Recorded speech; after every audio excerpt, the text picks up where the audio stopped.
Holy, the sunlight rays feel really hot today. It's still kind of smoggy in the air too.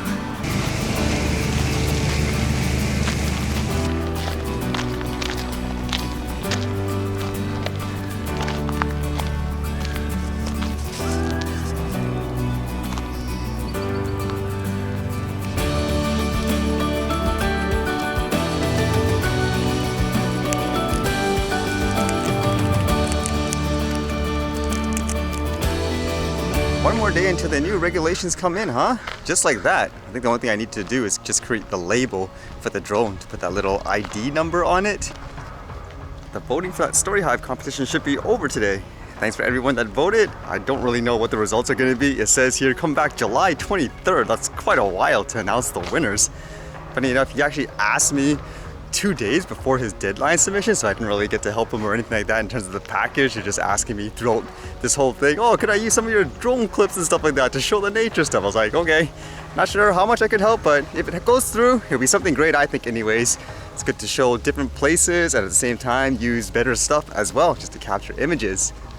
As I mentioned before, I think one of the ways to reduce the hysterias and stuff is just to have those opportunities to capture those crazy shots and all that people can connect with emotionally. And afterwards makes them think, okay, maybe it's not too bad overall, because there are people that use it for good. So today is just kind of interesting to hear, I guess, the different opinions of what this new law and stuff means for tomorrow. Like this one says, mixed reactions to new drone regulations. New federal rules coming into effect Saturday. New regulations on flying commercial drones comes into effect Saturday, and while some operators are welcoming the changes, others are, quote, on the fence. Here's one of the points that everyone keeps bringing up. Like here for a commercial drone photographer, it says, he said much of the test includes technical questions only aircraft pilots need to know and are irrelevant for his line of work. Quote, a lot of the questions had nothing to do with drone operations in the slightest. Then there's a different commercial operator that says here that does industrial drone photography, says he welcomes the changes, saying, quote, we think that it's really important that there are higher standards for drone operators. And then this quote brings up the point, were these regulations all about safety, like truly about safety, or was it more about people with commercial interests? Like for one operator here, it says it was becoming very cumbersome to get the Special Flights Operation Certificate. And he added it could take 2 weeks to get the certificate. The license he'll get now will allow him to operate in populated areas. At the end of the day, it's always just about safety. That's what he says afterwards. I'm like, really? At that point, you just told me it's more about speeding up the process for you, so to speak, like to get permission to fly and stuff, which is good. But still, overall, it just sounds like it's more for things like to reduce things like these SFOCs as opposed to safety, like the recreational flyer. Because funny point, even from the ground schools that I've seen so far, none of them really know exactly what all the questions are. Like for the actual test, you can't really prepare for it like 100%. Because there's even questions, like just from my personal experience, where I was like, this came out of nowhere. This is like left field. And basically I asked the school, where would you find the answer for this? And they actually emailed like Transfer Canada saying, okay, where can we find this? And they never responded, like the Transfer Canada, to show you like, again, was this really about safety or is it just something you threw there? Like just for the heck of it, so to speak. It almost makes me wonder if that's the reason why people can't show like the questions specifically, is because you can see actually how unrelated and ridiculous it is. I mean, if you took the test and you think, no, everything makes sense, keep in mind there's like what, over 2,000 questions like in a database, you randomly get like a different one. And some of them, again, even the drone schools are dumbfounded at the type of questions you get there. Imagine taking a driving test and one of the questions is, what is the proper way to recycle a flat tire? Or something along the lines of, when you burn fuel, what part of the motor starts moving in specific directions or so forth. That's like, what?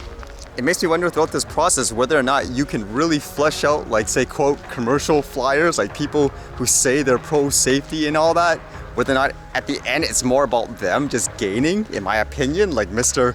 Every micro drone 250 grams and under should be regulated. Like to me, that sounds like it's more of commercial interest than about safety. Because I don't see how anyone, like with some of those questions that you get, you can sit there with a straight face and say, yep, that makes sense. We need more of these.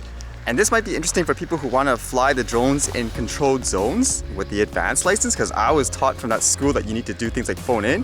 But on the NAV Canada, there was a notice, it says, flying your remotely piloted aircraft in Canadian airspace.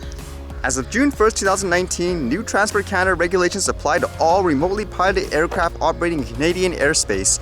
Owners of RPA must follow the requirements for operating the RPA in each class of Canadian airspace.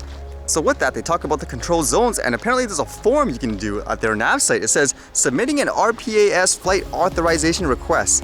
To submit an RPAS flight operation request, follow these steps. And you basically fill out this form, and apparently within, 48 hours to 14 days, they'll review everything on whether or not you can fly in the zone. As they say, depending on the complexity of your request, expect a minimum of 48 hours to 14 days for review. You cannot operate your RPA in controlled airspace unless you receive a written RPAS flight authorization from NAV Canada. I was told we should be getting a system kind of like using the air map stuff. I believe you can do that in the US, where you can just get approval from the app like fairly instantly. It would be so much better when we have stuff like that. But I guess for the positive, you can now fly near vehicles and so forth, although I would suggest don't be stupid with it, but it actually opens up a lot more different opportunities in terms of how a person like me anyways can fly and film stuff. And the nighttime flying, of course, where you can actually fly it at nighttime, assuming you can see it and all that. It'd be kind of interesting too, because a lot of people actually argued before, why can't I fly at night? There's like no one there usually, like that's the best time for them to fly. So at least it opens up some opportunities.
Holy cow, 56! You're nuts, buddy. Get in the shade.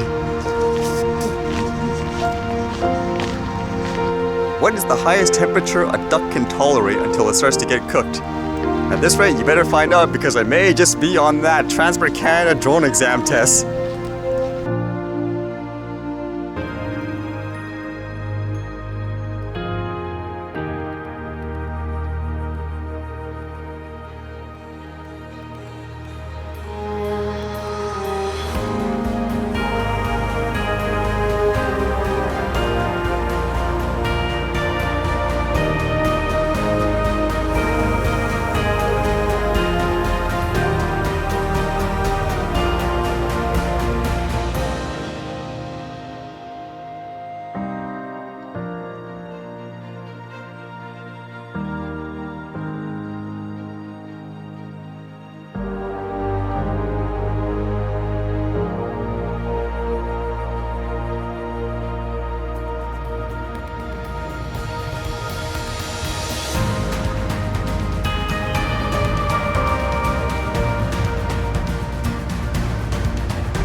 All right, see you guys later.